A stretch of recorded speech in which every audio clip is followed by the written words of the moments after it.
va y avoir du vent dans les voiles. Bonjour, vous êtes bien sur ma chaîne YouTube PP World. Je suis super content de vous accueillir encore une fois. Quand tu es dans le désert, tu parles de casque, normal. Le mec, normal, il parle de casque au milieu du désert. Voici, le Skullcandy qui s'appelle le Crusher Wireless. Je voulais parler du Crusher Wireless parce que c'est pas un casque comme les autres. C'est un casque, regardez, mais il a ce qu'on appelle un retour haptique. C'est quoi le retour haptique? C'est comme quand vous êtes sur votre écran de smartphone et vous avez une vibration. C'est un retour haptique. Alors l'idée de Skullcandy, c'est de vous dire, vous aimez le grave. Il y a une petite vidéo là-dessus d'ailleurs chez moi. Vous aimez le grave, eh bien on va vous donner du grave. Comment vous donne-t-on du grave avec ce produit? Il y a deux haut-parleurs à l'intérieur, ce qu'on appelle les transducteurs qui sont à l'intérieur. Et autour des transducteurs, il y a ce qu'on appelle un moteur haptique. C'est-à-dire qu'il y a un moteur qui peut s'activer par une petite molette.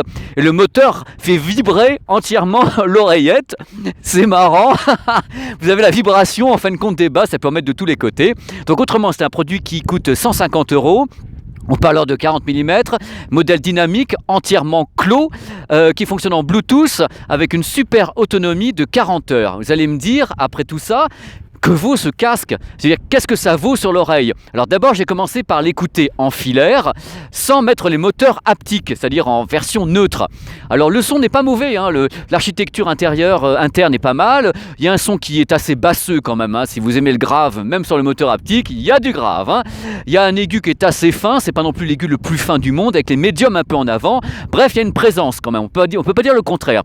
Le problème, parce qu'il y a des problèmes sur ce produit, le problème c'est que même quand les moteurs haptiques sont éteints, ça résonne quand même. C'est-à-dire que si vous tapez carrément sur le bord de l'oreillette, vous entendez boum boum boum, parce qu'il y a une résonance. Quand vous marchez également, on entend le bruit du moteur haptique, ça fait que ça nuit, même à l'arrêt, le moteur haptique commence à nuire à l'intégralité du signal audio, donc c'est un petit peu ennuyeux.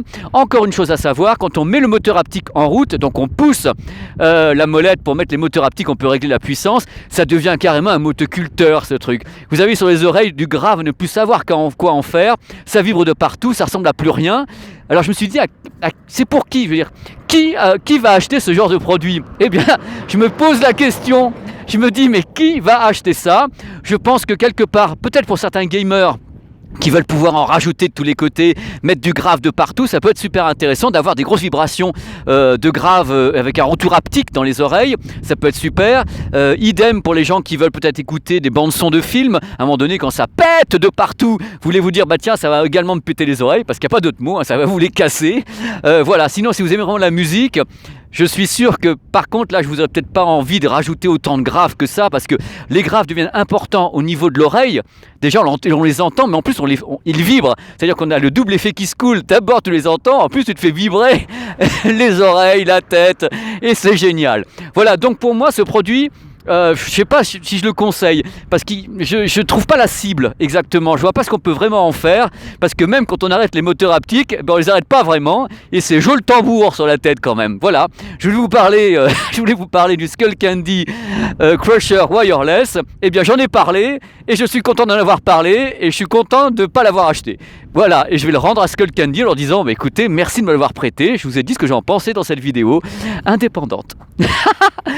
Allez, ciao, je vous embrasse.